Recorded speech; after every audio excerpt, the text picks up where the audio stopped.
Hello viewers, स्वागत है आप सभी का मेरे यूट्यूब चैनल स्कूल ट्यूशन गुरुजी में। आज हम बात करेंगे कार्यपत्रक 68 की, जो कि 13 जनवरी के लिए जारी किया गया। कक्षा 9 का विज्ञान विषय कार्यपत्रक है। यहाँ बच्चे अपना नाम लिखेंगे और अपने कक्षा अध्यापक का नाम लिखेंगे। बच्चों, हमारा पाठ चल रहा है कार्य तथा ऊर्जा, और आज हम इस पर पढ़ेंगे स्थित ऊर्जा के बारे में। तो चलिए बच्चों, देखते हैं, जानते हैं, समझते हैं कि आज के कार्यपत्रक में आपके लिए क्या खास है, आज के कार्यपत्रक आपको क्या बताना चाहता है।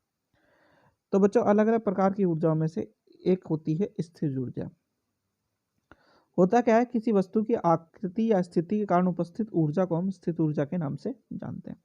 मान लीजिए धनुष की डोरी को खींचने पर हमारे शरीर में पेशी ऊर्जा धनुष की डोरी में स्थिर ऊर्जा के रूप में स्थानांतरित हो जाती है। तीर को छोड़ने पर ये ऊर्जा गतिज ऊर्जा में बदल जाती है और धनुष की को अपनी स्थिति में वापस आ जाता है, और वो जो तीर है वो उससे छूट करके आगे चले जाता है। बच्चों, अब बात करें किसी वस्तु की, अगर वो ऊंचाई पर स्थित है तो उसमें स्थिर ऊर्जा कैसे हम कैलकुलेट करेंगे। मान लीजिए कोई वस्तु h ऊंचाई पर है, तो किसी वस्तु की ऊंचाई पर ले जाने पर उसकी स्थित ऊर्जा बढ़ जाती है, क्योंकि ऊंचाई बढ़ने से गुरुत्वाकर्षण बल के विपरीत कार्य किया जाता है। अंततः गुरुत्वाकर्षण के कारण स्थिर ऊर्जा भी हम कह सकते हैं। बच्चों, अब मान लीजिए वस्तु का द्रव्यमान m है और ऊंचाई है h तक ले जाया गया है, तो वस्तु को उठाने के लिए लगा गया न्यूनतम बल वस्तु का भार mg के बराबर होगा।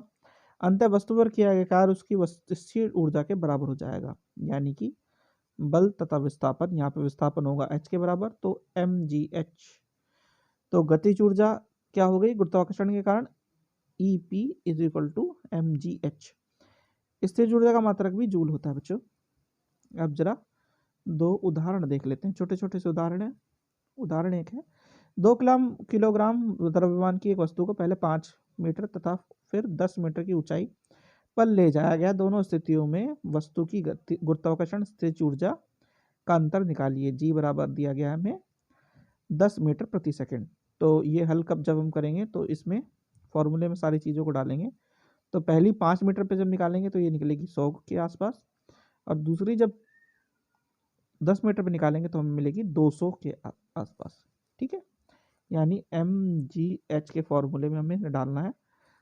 द्रव्यमान हमारा है 2, 10 हो गया हमारा गुरुत्वाकर्षण मात्रक, और h हो गया उसका जो ऊंचाई है। तो पहले हम 5 लिख के से मल्टीप्लाई करेंगे, दूसरे में 10 से मल्टीप्लाई करेंगे 5 को उठा करके, तो दोनों में अंतर मिलेगा हमें 200 और 100 का। इनमें से जब एक दूसरे में से इसे माइनस करेंगे तो हमारे 100 जूल का टोटल अंतर मिल जाएगा। बच्चों,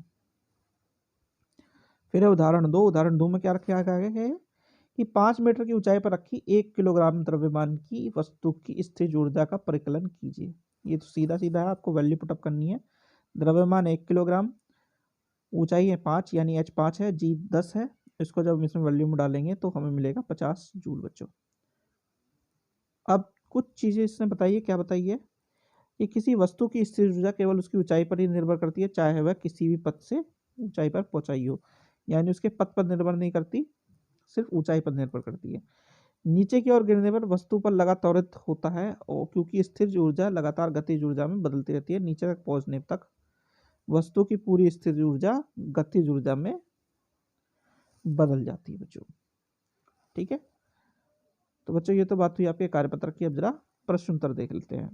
पहला प्रश्न आपका, इनमें से किस में स्थिर ऊर्जा है, धनुष की तनी हुई डोरी या धनुष से छोड़ा गया तीर, और कारण लिखिए। तो धनुष से की जो तनी है उसमें स्थिर ऊर्जा है, क्योंकि स्थिति में परिवर्तन हो रहा है, बल्कि जो धनुष के द्वारा छोड़ा गया तीर है उसमें स्थिर ऊर्जा नहीं गतिज ऊर्जा है, क्योंकि वो आगे की ओर भाग रहा है।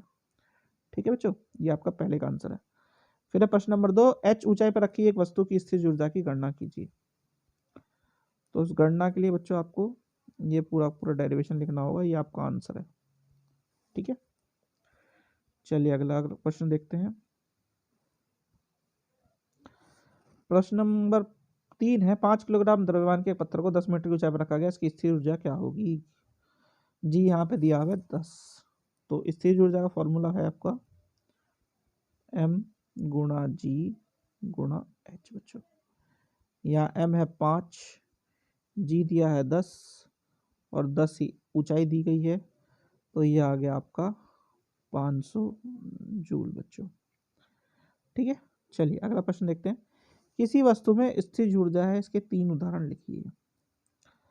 तो सबसे पहला उदाहरण है आपका दबे हुए स्प्रिंग में स्थिर ऊर्जा है। दूसरा जो आपकी वर्कशीट में भी दिया हुआ है, धनुष की तनी हुई डोरी में, धनुष की तनी हुई डोरी में। तीसरा आपने ध्यान दिया होगा बच्चों के खिलौने जो होता है जिसमें चाबी भरी जाती है उसमें। तो इन दोनों में स्थिर ऊर्जा है बच्चों। ठीक है, तो बच्चों ये हो गया आपका कार्यपत्र कंप्लीट और वीडियो भी। आशा करता हूँ आपको वीडियो अच्छी लगी होगी। Thank you.